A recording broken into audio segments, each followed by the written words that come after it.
Welcome back to our online certification program on Core Spring, and today is day 9. We are going to start the session shortly. Sorry, it became a little late because I had to restart the system somehow. I was not able to connect to it. Okay, never mind. Let's just start. So, as discussed yesterday, today first we will look at the idea of microservices, and then we will look at Spring Boot. Okay, then we will try to understand how these two concepts are uh, going to help to each other, though they are not, interdependent, but uh, it's easier to implement microservices with Spring Boot. Okay, so let's start. So where is microservices?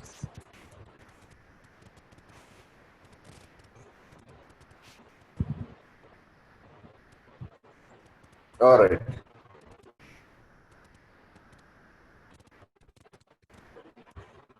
What is microservices? Let us try to understand this. Is the recording going on? Okay, yeah. So if you see, the idea of microservices is actually pretty old, almost a decade old, but it became popular in the recent years, and there is a there is a combination of reasons why it has become popular actually. Okay, so one second. So let us discuss one one scenario which will be able to through which we will be able to understand the whole concept. Okay, so I'm not going to run slides here first. First we will discuss a scenario. Okay, so let's say I want to develop uh, a flight booking website. Okay, so our agenda is to basically develop a flight booking website. Now the flight booking website will have multiple steps, right? Multiple discrete steps through which the user will pass and finally finish the booking if the flight and rates are okay.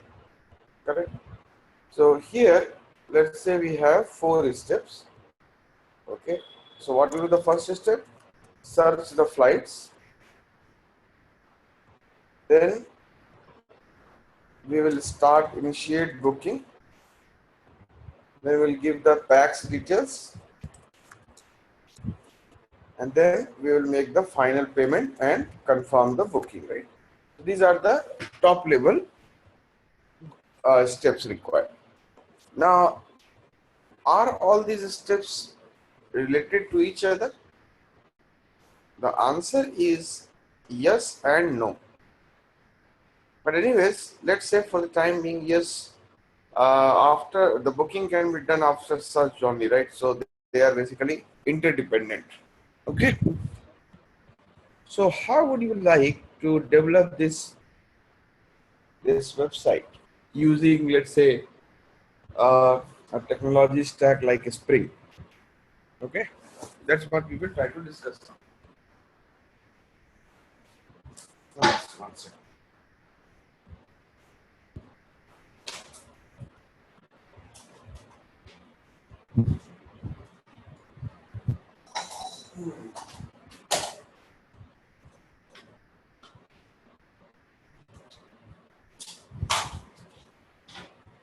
Okay, so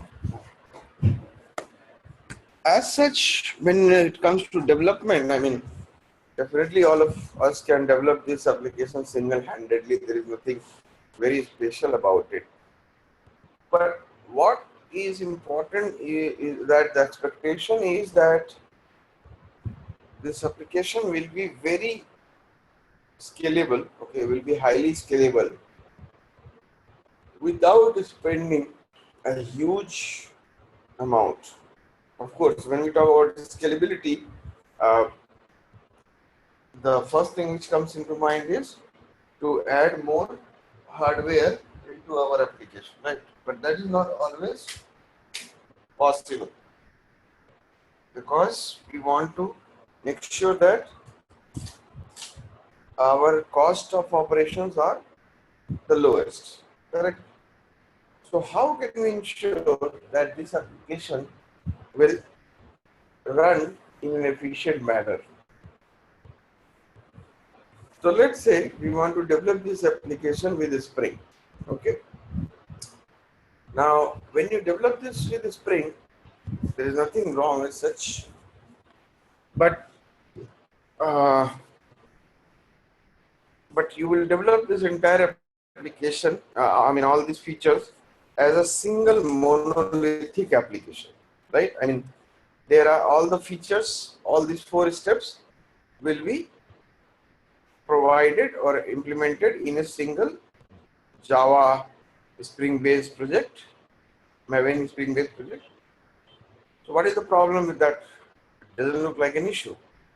Okay, but there are a couple of problems we will face here. So apart from these 4 features, let's say we want to also add 2 more additional features which are not part of the flow. Okay, one is called, let's say, print ticket. So you can print a ticket, right? So print a ticket and cancel a ticket. Okay, like this. Now there are 6 features basically which I want to implement. Now print and cancel has nothing to do with the booking actually. So if I deploy this entire application as a single web application, then I have to deploy it on each and every node in a similar way. Okay. Apart from that, if one node goes down, all the features will go down with that. Of course, there is a cluster with multiple nodes which will take care of failover. But if one node goes down, all the features residing on that node will go down, right? So, can we improve this situation? Okay, let me give you some more hints here. Which of these 6 features will take more resources, will consume more resources? Anyone?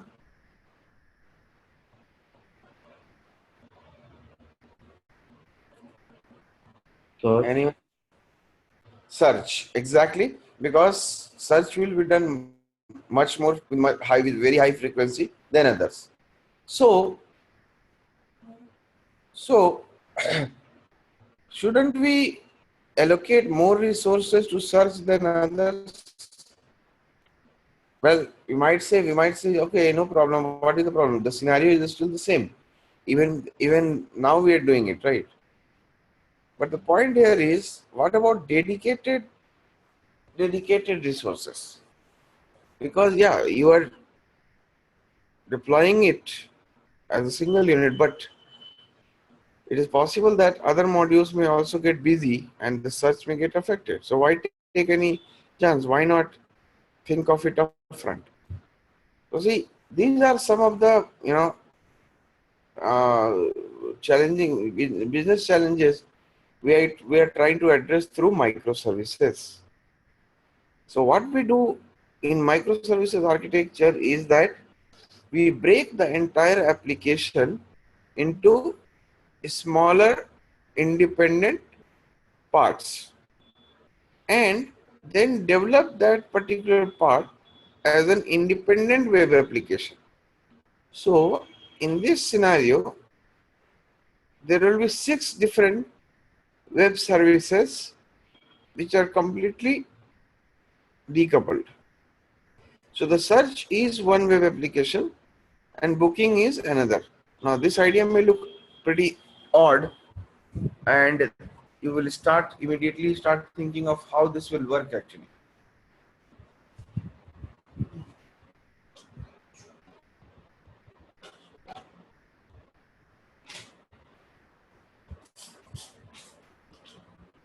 Just a minute, guys.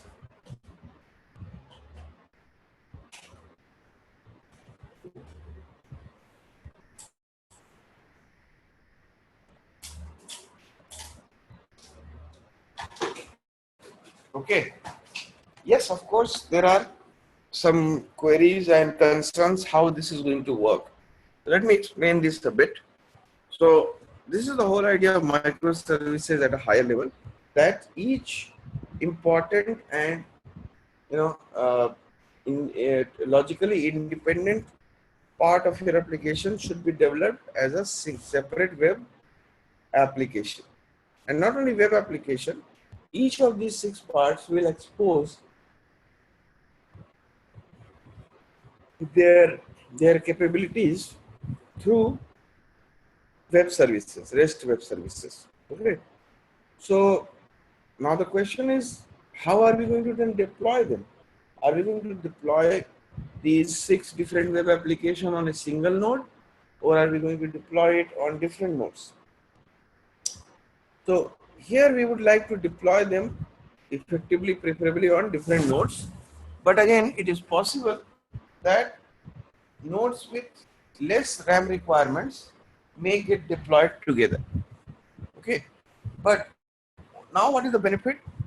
First, I can allocate more resources to features which require more. So here I can put this search on a 64 GB box. With cloud computing, it has become really easy to come up with the virtual box within a couple of minutes, right? So here I can apply some 16 GB RAM. Okay, here we can apply some 8 GB RAM, something like that, depending upon the frequency. Payment will be having 4 GB RAM. So I mean, I'm just taking a slide view here. So now you are in a position to allocate memory based on the modules usage. So you can continuously monitor your system and look at how much is the consumption, what is the consumption pattern, and accordingly fine tune these numbers, right? Now tomorrow, if let's say all of a sudden the traffic increases at the website, right? So uh, which module would you like to deploy more? Which module instance will you like to deploy more? First search, right? So if I have more traffic, then I can go ahead and deploy one more search module. Okay.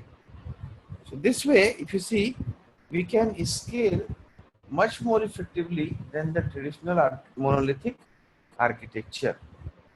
All right. So here it is possible that the search may increase, but the actual bookings may not increase significantly. So in those cases, we will just instantiate one more search node rather than all the other modes altogether. So this brings the level of efficiency, a great level of efficiency in our projects for sure. Okay.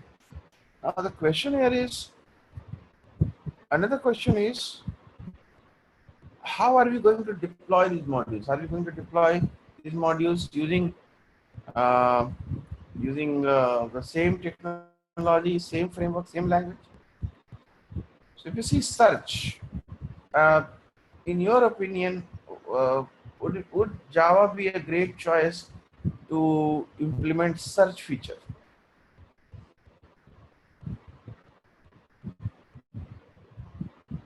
Anyone? What technology would you use, or what framework, or what X you will use to implement search? Any ideas? See, this is a very dynamic data. This is a flight booking site. So the flights will have different seats, and those seats prices change very dynamically. So you can't keep it in a relational database and use Java through JDBC, which will do the trick. That will be difficult.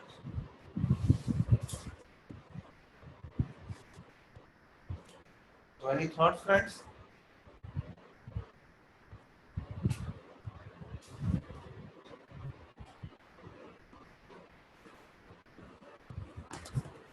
Yes. Okay. Let me help you.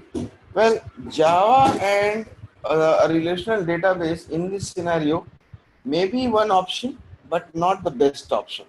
Okay. The reason is simple. Relational databases search, you know, the efficiency and the output, right? So what we can use here is actually another technology, not Java, but rather maybe Node.js, which is pretty fast. And along with that, we can use a NoSQL database, let's say MongoDB or something like that. Okay.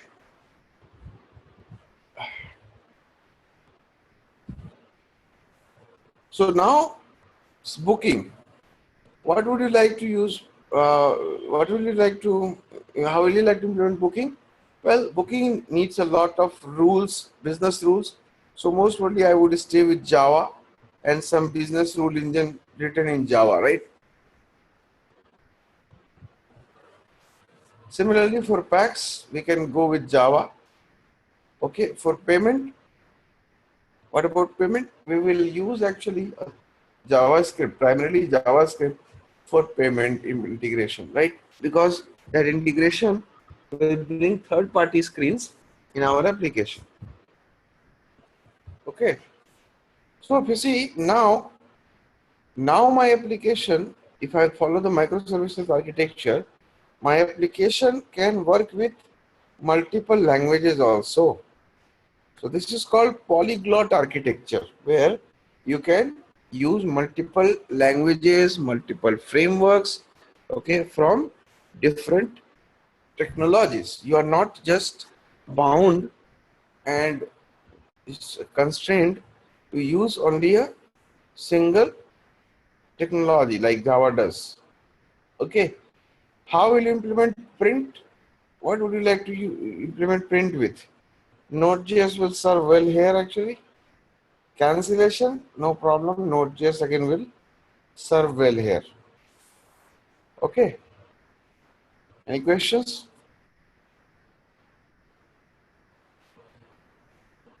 Now the next question is how exactly these different modules are going to talk to each other.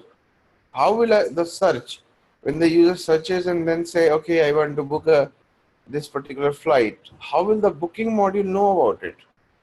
So these modules can talk to each other, interact with each other through web services. Okay, they will talk to each other through web services.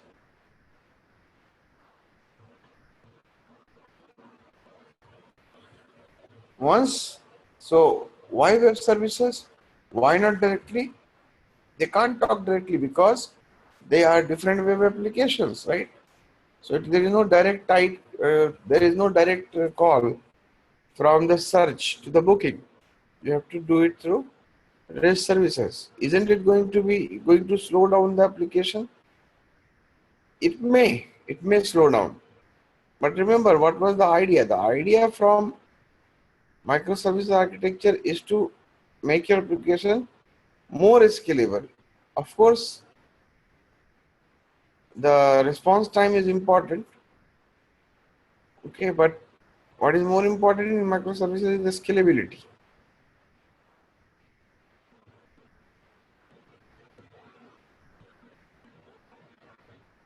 Okay, and here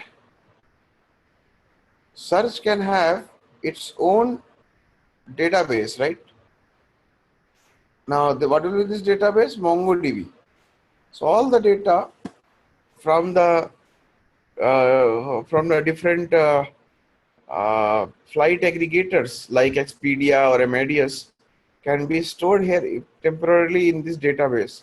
The data in this database, MongoDB, will be very transient in nature and it will keep on actively optimized by removing the objects. Okay, so that way it is going to be the searches would run faster.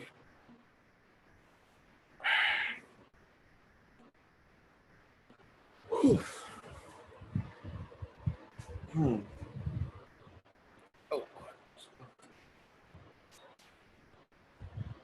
All right. Now, once the booking starts, then you will create another database, and that will go up to PAX. Okay. So this database may be a memcached database, which will store key value pairs. You can use Redis or memcached for this. So these are new age databases, which are highly efficient to store temporary data. Okay, transient data. Why don't we want to keep this data in my Java application? Definitely that is going to bloat my Java application's memory footprint and may cause out of memory errors. So if I keep this data, okay, in a separate database, but the database is pretty efficient, okay? It's not like it's very slow like relational databases. So here we are keeping the data in memcached, and then the PAX details can also pick that data from this database. So there are two options: either two modules will communicate with each other either through REST service, or they may talk to each other through shared data. That is another possibility. You can also use JMS for this data coordination. All right.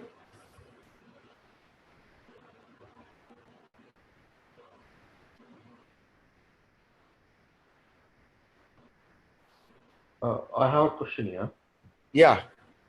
Okay.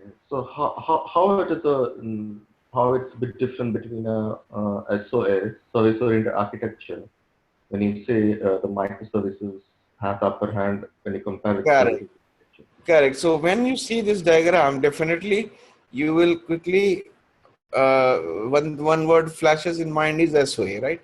And how it is different than SOA? Correct. Very much true. See, one second. In SOA, if you see, in SOA, again you can implement multiple features using different technologies and then use an ESB bus to integrate them together. That's what we do there, correct? So microservices architecture is different from SOA because in SOA, you still have monolithic applications. Okay. For example, you will have a big fat Java application talking to a .NET application. So in SOA, the real stress, okay, the real stress is on how we can integrate these applications with different technologies in a simpler manner. The idea is not scalability. If you see, SOA remains completely silent on scalability. But microservices is more about scalability plus polyglot system. Correct? So it's much better than SOA. Agreed?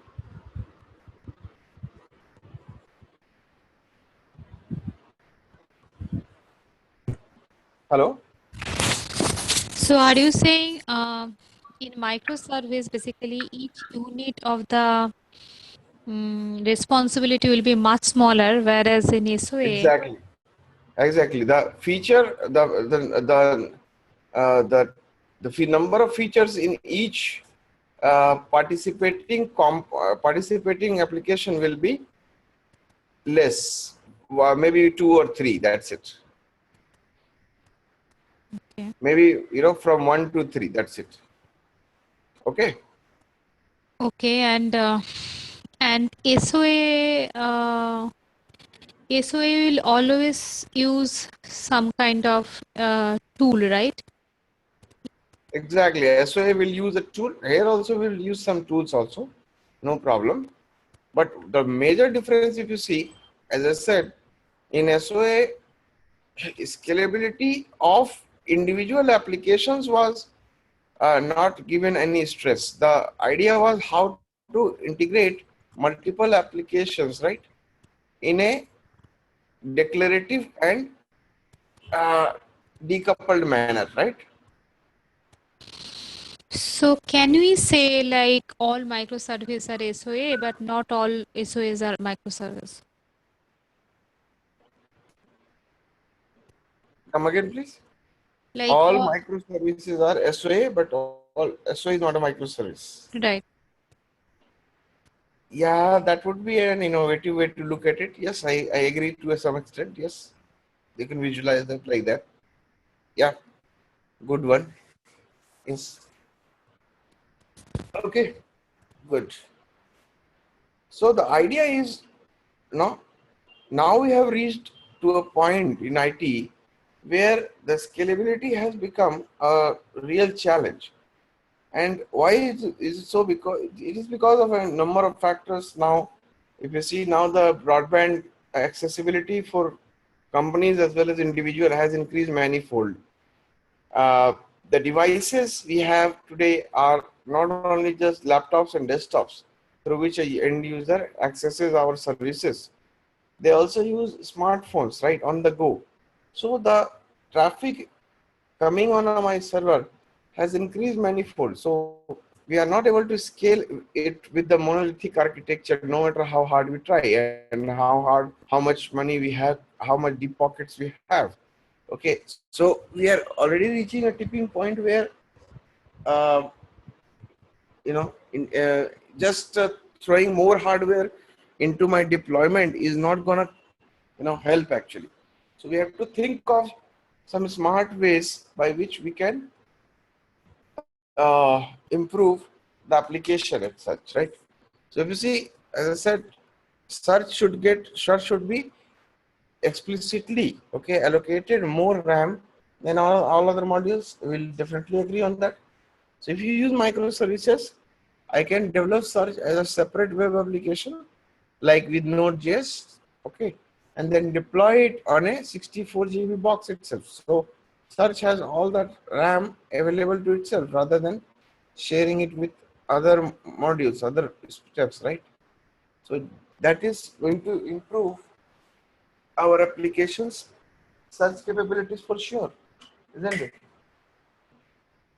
Okay. So now this is the whole idea of microservices.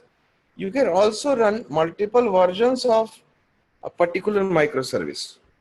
So with this architecture, you are free to run two versions of search, one for JSON and one for XML. Maybe you might have some clients who still prefer to use XML. All right. Now payment.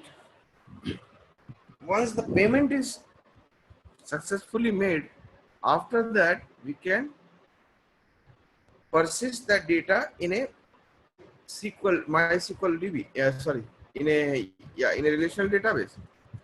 So here I would like to use MySQL so that I can store the data permanently, right? So you can use any data source you find appropriate, no problem. Print and cancel. Will they require access to a database? Well, print and access can use the same MySQL DB to provide these services, correct? So this is the whole idea, that that idea of one language, one database, one server is gone. Now we have multiple applications running on different servers using different technologies to develop and different types of databases also. This is the gist of microservices. All right. Any questions?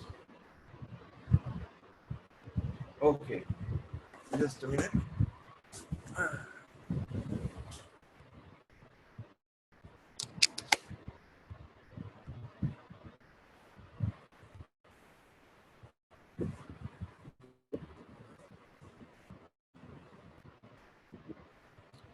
So this whole idea was actually floated long back by a gentleman called Dr. Peter in 2005. Okay, but it was basically, the whole idea was well ahead of its time.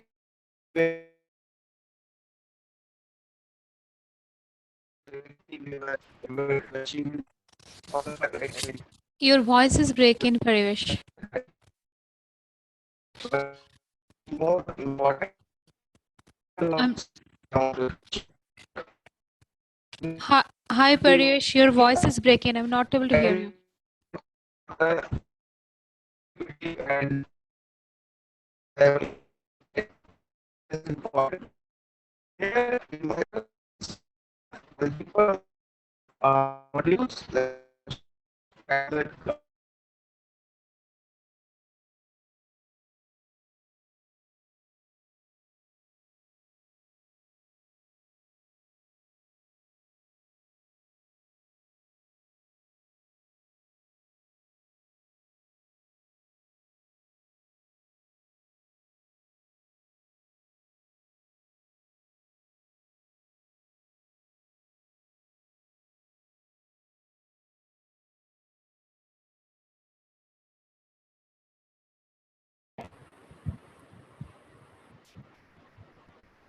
hello, can you hear me? Yes. Oh, okay, guys, just bear with me. There is still some networking issues left. Okay, so here you will have multiple different microservices. They can have their Um, own exclusive database. Yeah. Paresh, we could not actually follow the last slide, like all the time, like your voice was broken. Yeah. Okay. Right. No. No issues. Yeah. So this whole idea of microservices was coined in 2005 by one gentleman called Peter Rogers. Okay. But this idea was a little ahead of its time, and in 2000, 2005 we were not looking for great levels of scalability. So this idea actually started gaining currency starting from 2010 onwards, when we had smartphones introduced to the world. So when the moment smartphones were introduced, the demand of scalability increased manifold, because now the users can access and consume your applications on the go, right? They don't have to wait to open their laptops or desktops and then start using your applications. So that basically so the advent of smartphone plus a couple of other factors basically uh, made the monolithic architecture uh, basically a white elephant. All right. So now the architecture is that there are multiple applications. This is the monolithic architecture where one single application hosts all the features, and you use only one technology to develop it. So in case of microservices, you will have multiple microservices running independently, like store, catalog, card. They can have their own exclusive databases. Okay, and then they can talk to each other. But for the end user, like a web application or a mobile application, okay, for the end user, the there won't be any difference. I mean, they won't see this architecture as multiple applications. So there will be a broker called API gateway, which can be configured so that all the requests are addressed or intercepted by it, and then it decides which of the microservices will actually handle that request based on the URL and headers. Right. So what is the benefit of microservices? One second. Microservices will help you to develop your application in a loosely coupled manner, where store is loosely coupled to catalog. There is no direct calls. They don't live on the same JVM. So that is one benefit: loose coupling, tight cohesion. You can integrate your one microservice with other microservices without much problem using REST APIs, okay, or through shared databases. So what is the benefit? Small code base. So you have multiple small projects rather than a big fat project. So maintenance is a little easier. I would not say greatly. Easy to scale. If I want to experiment, okay, that how far we can scale my search module without affecting others, I can play around on cloud. I can just, hire a cloud-based system where I can configure some 10 or 20 nodes and see how much scalable it is, right? As I said, you can use multiple database, multiple technologies here, not just one. Fault isolation, right? Sometimes you might have also experienced that you know determining the cause of a particular failure sometimes become very tricky, and you have to patiently see where which module may be causing the problem, right? So if you have smaller units, then it is comparatively easier find where are the fault, where are the problems, right? So that we can proceed and fix them faster. All right. Better support for smaller parallel teams. So each microservice will be assigned to one or a team, a group of people, and they are supposed to take care of that microservices end to end. When I may say end to end, it means the initial design plus development, and not only development but also deployment. So it's a DevOps culture. Basically, microservices is followed through a DevOps culture where we ensure that every team is responsible for one or two microservices rather than everyone responsible for the entire product. Is this idea fine with you? Say you have a team of 5 members. Generally, what happens is the entire team is supposed to know each and every functionality of your project, right? In a monolithic architecture. But in microservices, no, that is not the case. Every team will focus on only a few microservices. They will not have a complete picture at the code level. Yeah, of course, it makes sense. It helps to know everything. But rather than knowing everything, they can focus on a sub part of it, and still it should beautifully work. All right. Independent deployment. Each of these microservices can be deployed independently. Okay, without any problem. It should not be like we should the two microservices will work together only if we deploy them on a single box. That should not be the that is not a characteristic of a microservice. Challenges. Well, the challenge here is that it's a new idea, and we find that as a human being, everyone tries to maintain a status quo. So we would most probably not like the idea initially, or we may get confused many a times how exactly we should, what is the best way to implement microservices. So that comes with you know with practice and making mistakes. We learn on the way. How about transactions?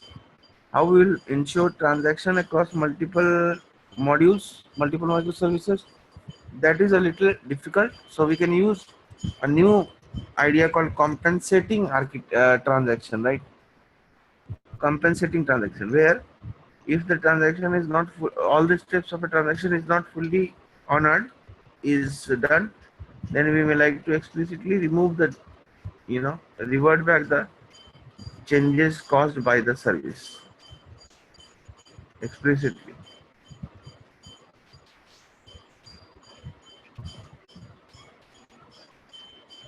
Distributed system harder to debug and trace. It is a little difficult to debug because now you have to you know first identify which node is causing the problem and things like that.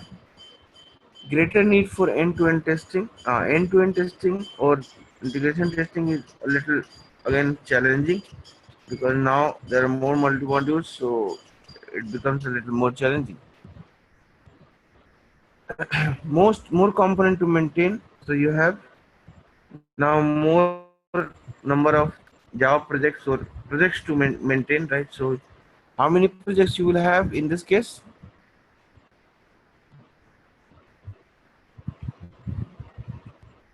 How many development projects will you have for this use case? 6. Uh, See, we can start with 6, and later on, as time progresses, we may like to merge some of them together to sit on a single box. For example, tax details and print and this cancel, right? They are not going to be used very frequently, so most probably we can allocate them some 2 GB of RAM enough, which should be enough for them, 2, 3, 4, or something like that. Okay, and this is not a problem. So we can have 5 or 6 modules, microservices here. You have to maintain them. Now it is going to definitely a challenge how you maintain 6 projects.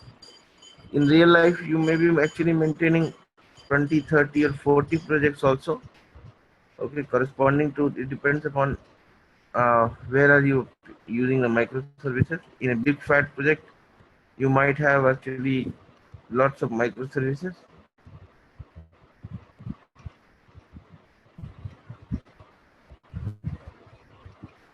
All right. So typically, it requires a cultural shift in the way we think about development. It's more about a cultural shift than, dev culture shift than learning new technology. So microservices is not a technology, not a framework, not a language. It's a new architecture, a new thought process how we can develop applications which are much more resilient, fault tolerant. Okay.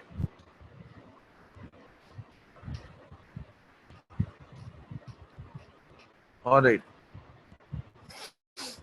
Now the question is, as we said, there could be 10, 20, or 30 web projects. Okay. Then how are we going to manage it? Each of these projects will have it their own Maven file, right? So how we can manage these projects?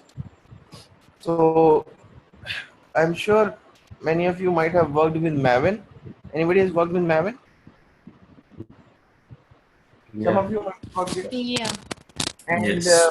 how has been your experience with Maven? I mean, do you really enjoy working with Maven? Uh, I used like 4 5 years back, and just for one project. All right. So see, the problem with Maven is that if there is a single mistake, okay, the entire thing comes crashing down, right? So there may be what 10, 20, 30, 40 dependencies, and it becomes, over a period of time, it becomes really tricky how you are going to manage these dependencies in an effective manner, and that too for 30 projects, let's say. Okay, so here comes the idea of Spring Boot to the rescue of microservices. So as such, you can develop microservices in Java or in any other technology with or without Spring. Microservices is a platform, language, and framework independent idea. It can be implemented and followed in any technology stack. But if you want to do it through Spring, then Spring Boot can help you in that regard. Guys, can you give me just 2 minutes because somebody's at the door? Okay, so I'll just come back in 2 minutes. All right, let me resume the recording. Okay, so the whole idea is how we can simplify the process of maintaining some 20 or 30 web projects. That's where Spring Boot comes into picture. So now let's Spring Boot. Okay, we'll come back and discuss more about but let us see some Spring Boot. Okay. Where is it? I think it should be here. So Spring Boot. Okay. So what is a Spring Boot? Spring Boot is actually, you can say, a Spring project. Like Spring Data is another project. You have a Spring Batch. You have Enterprise Spring, right? So many projects in Spring-based project. So Spring Boot is a project, Spring project, through which we try to simplify the process of initialization and maintenance of a Spring project.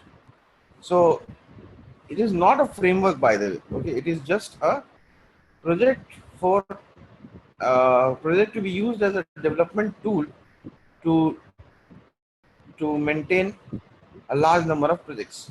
So if you see, in most of the applications, when we develop applications, we have to do a lot of configuration, right? We have to configure the DB, we have to configure the JMS queues, when you have to configure, a lot of other things, databases, and so many things, right?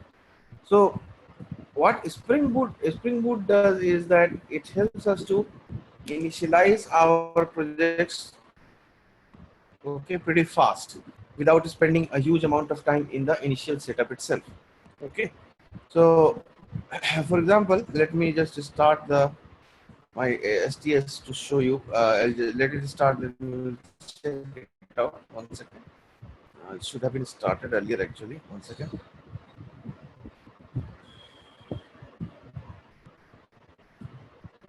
Okay, no problem. Let it come back and then we'll discuss that. So whenever you work on a project, there are typical requirements that you will need: transaction management, you will need logging, you will need a RESTful web service development. Okay, then you will have to configure context loader listener, so many other things actually. So what a Spring Boot does is basically it's an opinionated runtime for your Spring projects. What is opinionated runtime? What do we mean by that? Opinionated runtime basically refers to a fixed set of dependencies which we typically need in different Spring projects. All right. So what is the fixed requirement? That we will need a database, we will need a service layer, we will need a web service layer.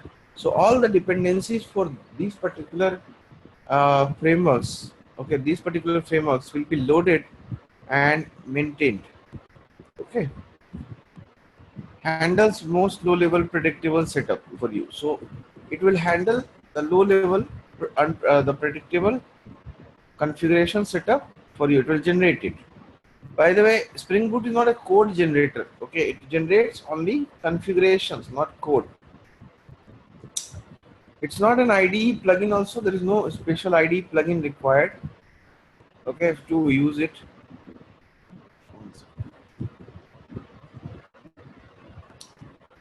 So here, once again, I would like to show you something which will make my point pretty clear to all of us. Why is it taking so much time?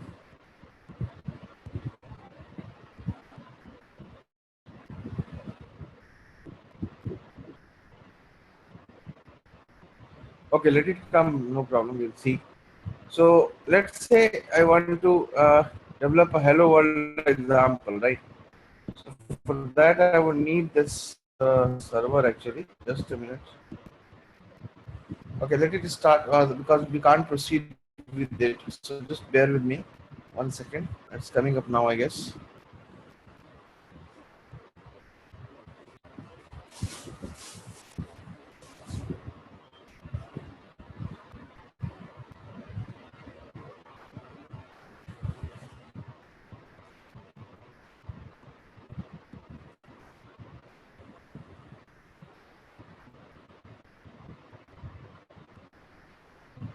All right, it's here. Let's say we want to create a new Spring Boot project. So how we will do that? I just want to show you quickly.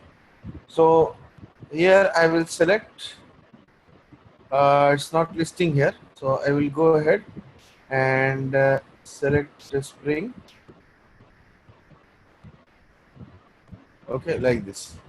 So I will select Spring Starter project. This is the option.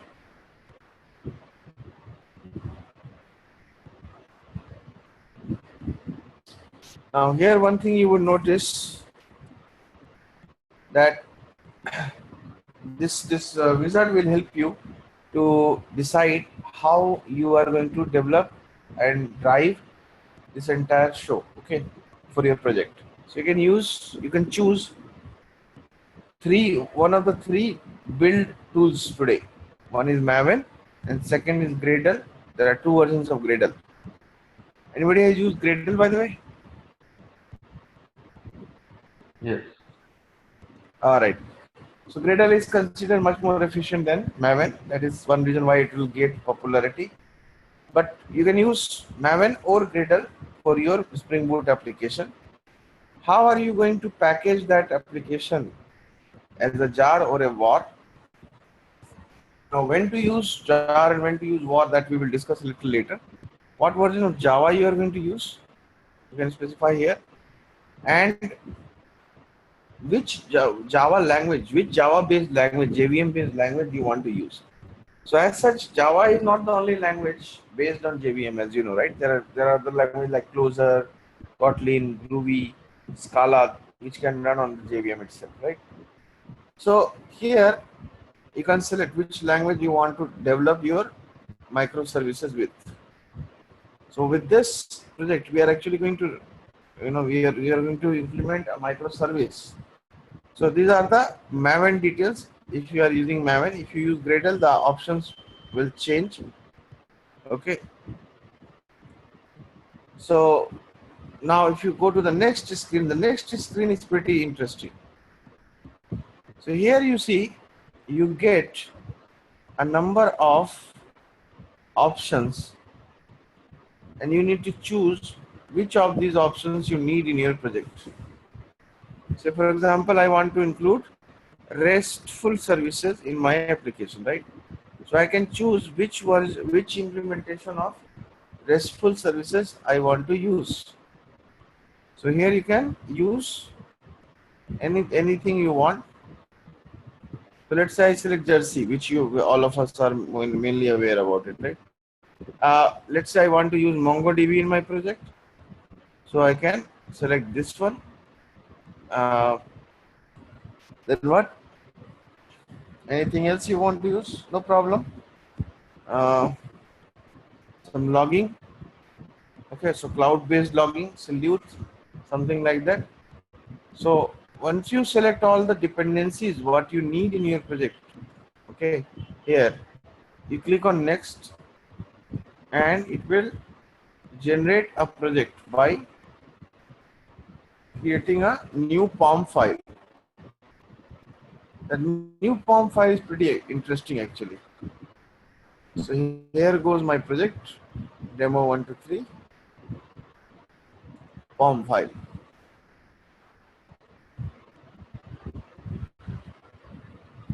All right. So what is interesting about this POM file is the entries, the dependency entries which have been made here. So if you see, I selected MongoDB, Jersey, right? These two frameworks, and the dependencies for them got automatically added here.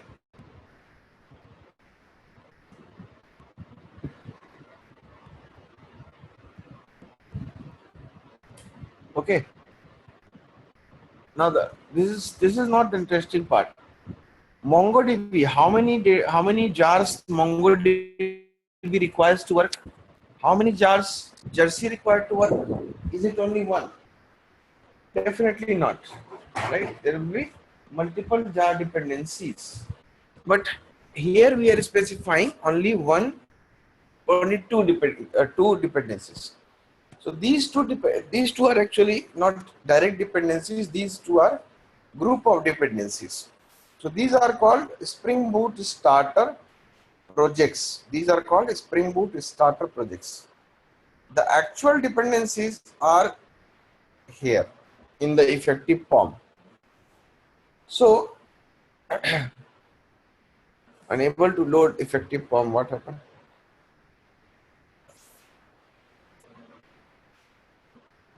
Hold on, it looks like some network problem. Let me refresh the project. It is there building actually. So let me show you.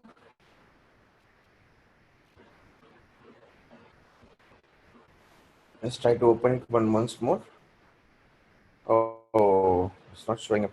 There's a networking issue here actually. 1 second. Non-reservable parent. What is this? Okay, let me show you from another project. Okay, there is some network issue, that's why it is not showing up. So if you see Spring Boot, this is one project which we can check.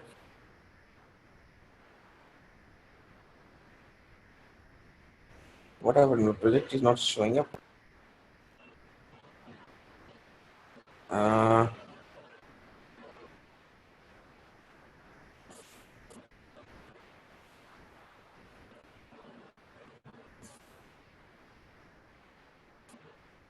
It's not showing up. One second.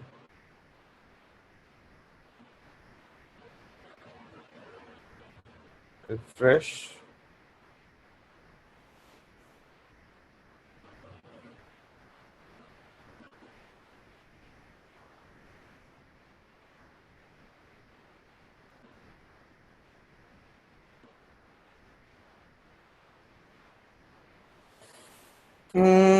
Where are the projects?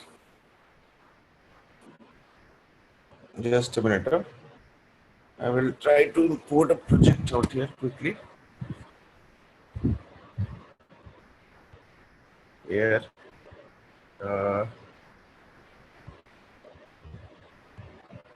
Hold on.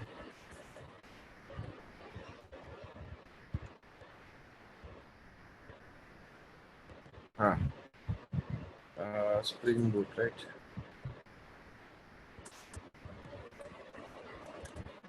Here. Okay, so here if you see, I am just importing a project, Spring Boot solution. So here you will see there is a POM file. If you see this POM file, that POM is also, I think, resolved now. No. So here you will see it has got a number of dependencies similar to what we did just now. But the actual POM file is, oh, again. Oh God. One second. So here, let me try to show you this way. There is another way to look at it. If you do a control click, okay, this is all because of the network problem. One second. So basically, if you see this MongoDB, it's not able to download the dependencies, I guess. I don't see the dependencies here. Okay, one second. Maven update project offline. I think this should resolve the issue. One second. Huh?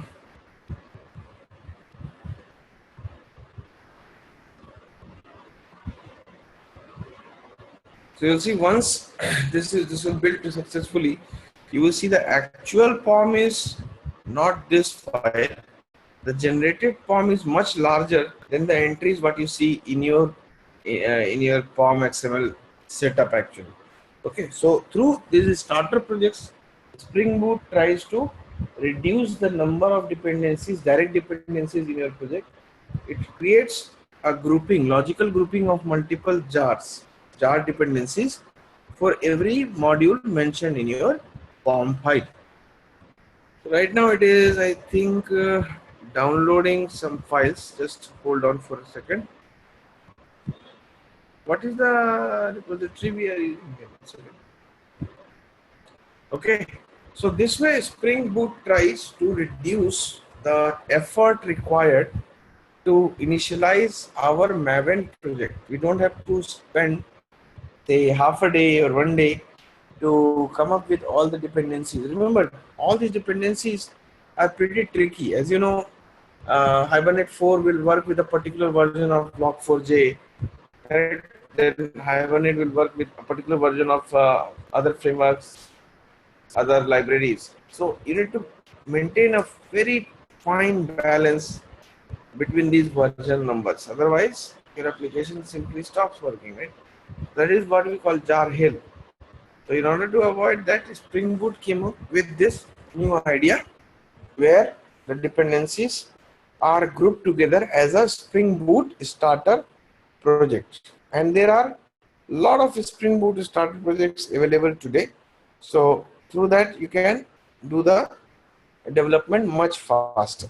Okay, so that is one of the biggest benefits of Spring Boot for developers. Okay, so let it finish.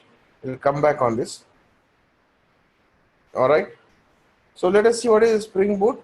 Opinionated runtime. This is again cropping up time and again. So let us try to address this. What is opinionated runtime? Say, for example, in your projects currently, let's say if you are using Log4j for logging, can you replace it with some other logging framework without taking your entire team and management into confidence, without informing them? No, we cannot, right? That will be a foolhardy idea, right?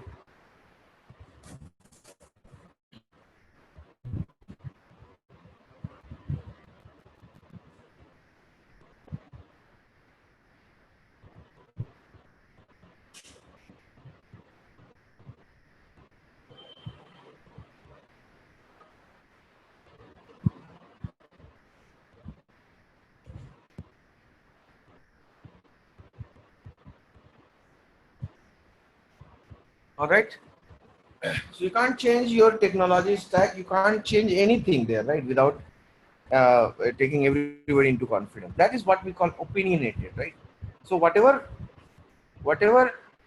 frameworks you are using in your current project, whatever you're using, it's pretty much opinionated. Can't we replace it with something else? We can, right? We can replace Hibernate with some other JP implementation, something else, right? Toppling, anything. But we can't do it. That's why it is opinionated. The opinions are fixed. Okay. So your current work also is actually an opinionated runtime, though you have taken great care to create that opinion. That Log4j is better for us than SLF4j or something else, right? Okay. So this is called opinionated runtime. Basically, there is no new runtime like JVM. This is the term runtime here refers to the combination of dependencies what you are dealing with. So here still going on. Okay, let us finish, no problem.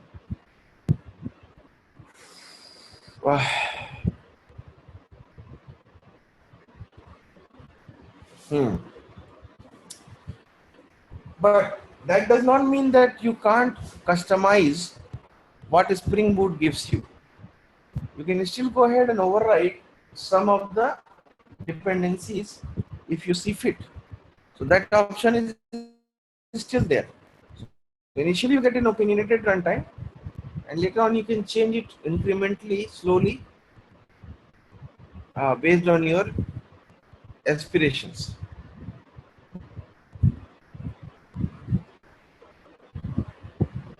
Okay, so what do you get when you start a new Spring project? You get files. Okay, there'll be a form file which we are just looking at right now. I don't know why it is loading so many things. I should already have all of it actually.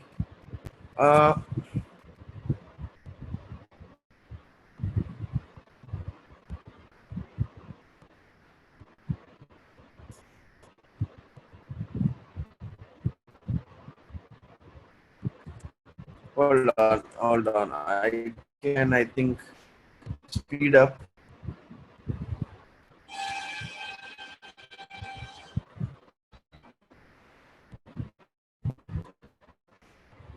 I can speed up it a bit actually.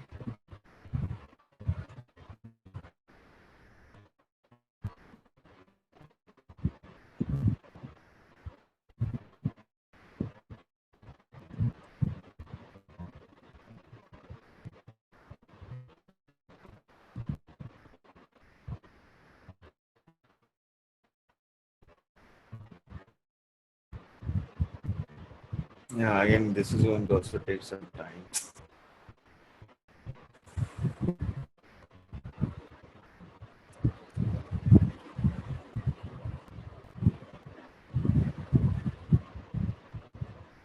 Hold on, I think we are in luck now. Okay. So anybody has used initialized a Spring Boot project so far? Anyone?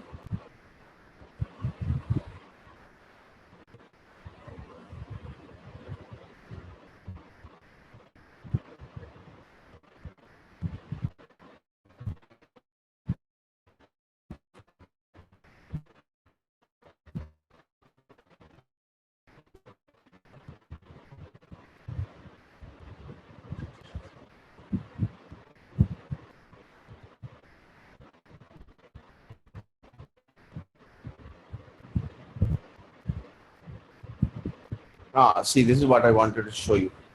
Thankfully, finally it came up. So if you see here, I have only 2 starter projects, okay, 3 starter projects. The third starter project is added automatically for testing, okay. But here, the actual effective POM is this, which is almost some 5,000 lines long.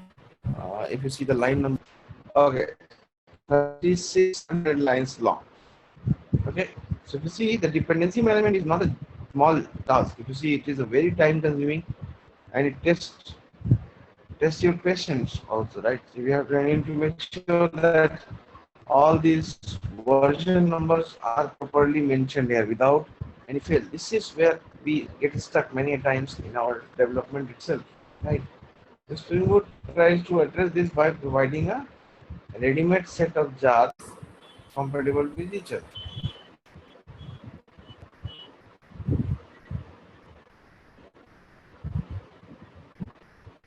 All right. Any questions?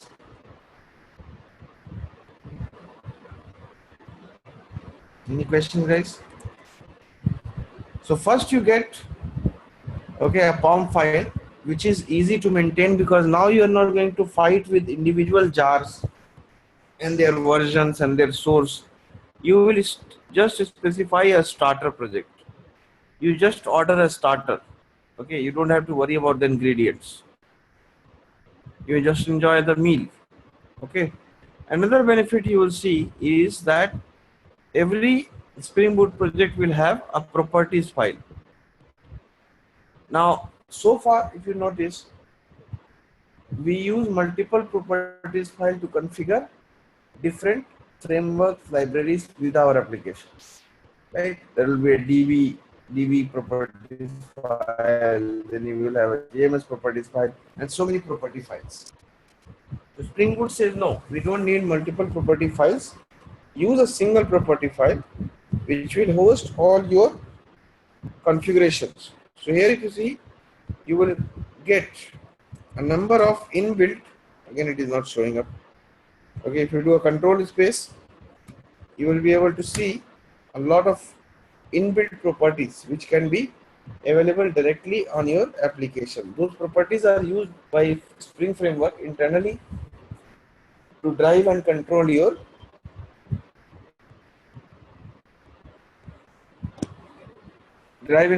features, okay, your different options. So now you have a single place where you can configure all your configuration details, your databases, your JMS queues, your this JNDI configuration. Everything could be done here, so that you don't have to maintain and struggle with multiple properties file. So if you see, at a broader level, Spring Boot is about how we can simplify the development process among developers by providing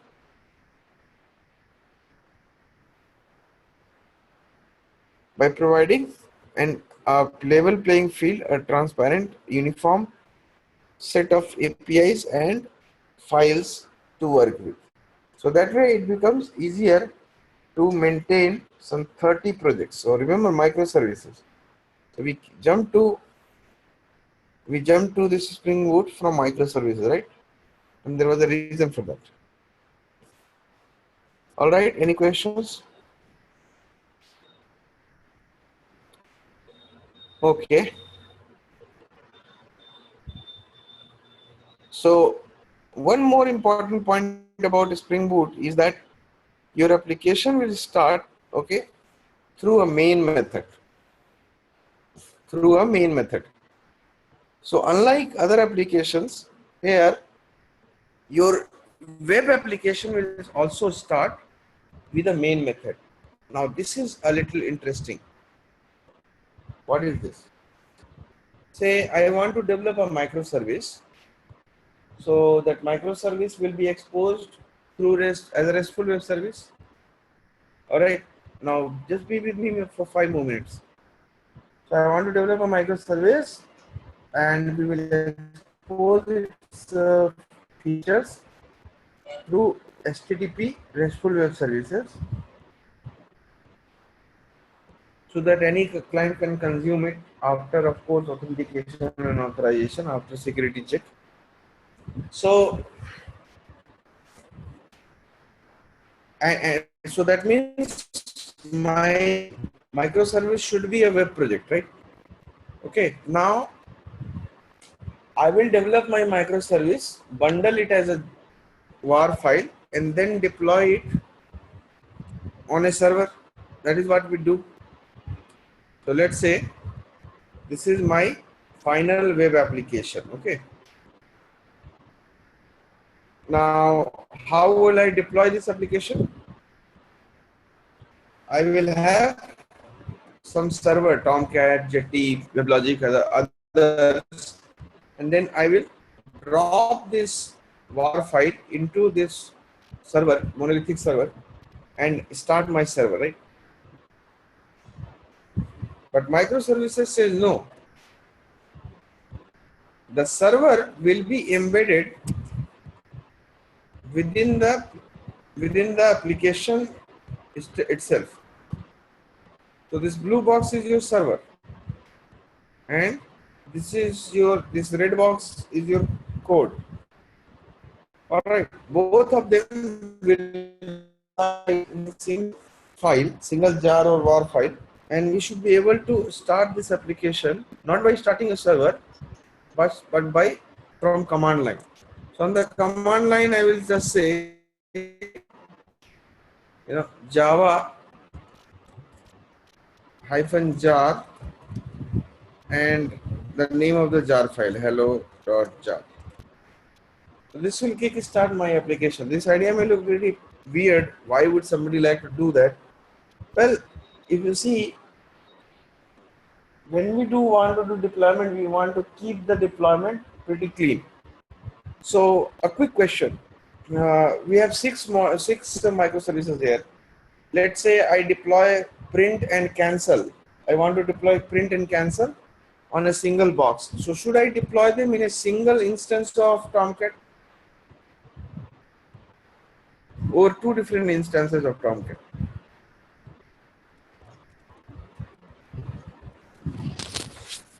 It will be a single JVM, right? Correct. So I can use a single Tomcat instance to run these two modules, print and cancel, correct? Yes. There is a small problem there. If I deploy both of them together, then memory consumption will be higher naturally. But if I deploy them on separate servers, separate instances, then there will be two different JVMs, one for each. Will that be a better approach? It depends on the traffic. We are assuming that traffic would be mind-bogglingly high. Okay, so we always think of worst case scenario, right? So if I have two JVMs, then the possibility of getting an out of memory error will be less, right? Will not be completely gone, but less. Correct? No. Correct. So would you like to deploy it on two different modules, two different instances, Tomcat instances? Yes. On the same box? Makes sense? Logical thinking, simple, common sense. So this is the whole idea, that if each microservice has to be deployed on, so that means each microservice must always be deployed on individual Tomcat instance or a web service instance. If you do so, then only you will get the scalability we are looking for. All right. So this is the whole idea. Then if we are going to run only one microservice per instance, per Tomcat instance, why not embed the Tomcat server itself in the generated jar? So this is your hello jar. Okay. And this is your Tomcat server installed. Now, who will start this Tomcat server? To start the Tomcat server, you will need a main method. That's why all Spring Boot projects will always start from a main method. Okay, so this main method will ensure that the Tomcat server is started internally by default automatically. So how it can be done? Well, it's simple. How do you start your Tomcat server? Through command line. No, that command is internally run by Spring Boot, and it starts the server. The only thing it needs is a copy of that Tomcat server in the jar itself. What is the benefit? Now I can develop my code, generate a jar, upload this jar on a cloud, and start my web service, my microservice without much trouble. I don't need to copy my code, generated code, into a particular folder on cloud. That will be completely manual. Okay, if I want to deploy this jar on cloud, it's pretty simple. Run a single command, no copy paste, no multiple steps. So that is another convenience you get if you use an embedded Tomcat server.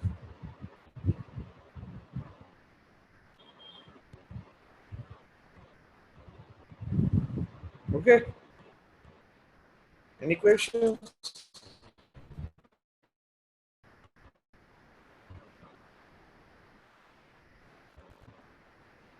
Hello? Any questions? So the idea may look pretty weird, but this is what exactly microservices, Spring Boot does. Whenever you create a package, okay, using Maven, it is going to create a jar with both your source code plus a Tomcat server. You can also, there are two options. You can also tell Spring Boot that you are not interested in this kind of deployment. You just want to create a plain vanilla jar the good old way. Okay, it can do so that also. So you can create your final deployment either embedded with Tomcat or without it. Both are possible. Okay, I'll show you that tomorrow, not today. It is a little late. Go ahead. Yeah, in case of its embedded server, what happens like if some data source needs to be created on the JVM, like in the server, how it is gonna be achieved? Sorry, my connection is very unstable right now. Can you repeat, Sukanya? Sure. So in case of embedded server, right, like Tomcat, if some data source needs to be created on server, how it is gonna do that? I didn't get it again. Can you type it just a minute? Yeah. You want to share the data? No, data. Let's say that instead of Tomcat, or any other like app server, right? WebSphere or something, WebLogic. Yeah. So got it. So would you ever deploy your microservices on a big fat application server? That is the next question actually.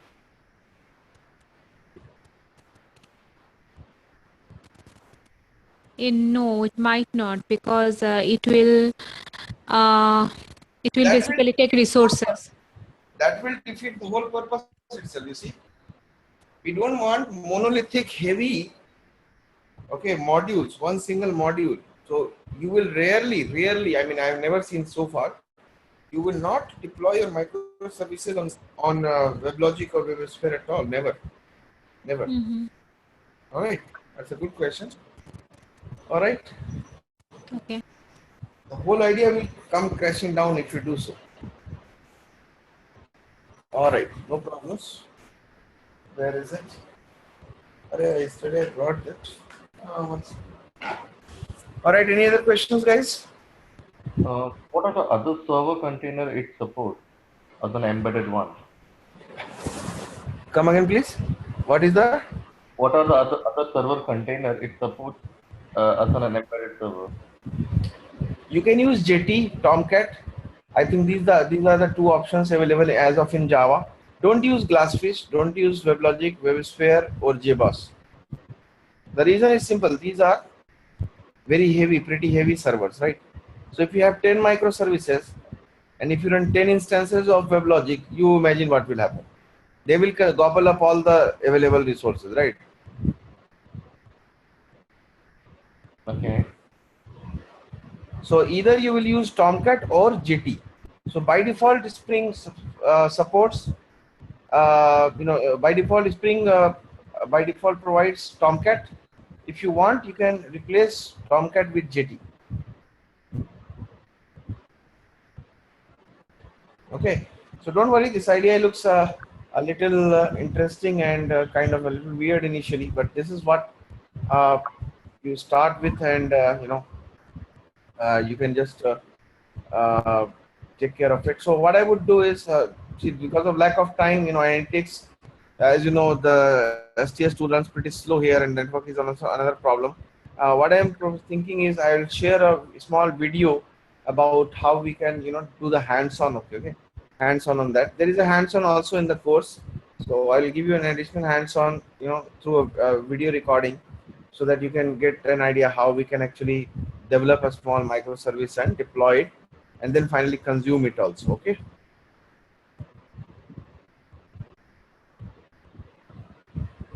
All right. Okay. Yeah. So this is it from today, my friends. So tomorrow we will continue with our discussion. Acha, we might have to extend the session a little bit on Saturday. I need your cooperation a little bit on that. So as of now, we are on track. I guess there is nothing going wrong. So by the way, these topics are not yet finished. Okay, these two topics: microservices and what is that? Spring Boot, right? We are going to see some more features on that on tomorrow. Tomorrow is what? Friday, right? One second. Friday. Yeah. So we might require one additional session on Sunday. Okay. So I hope that should not be a problem. I know I'm asking for a lot actually, because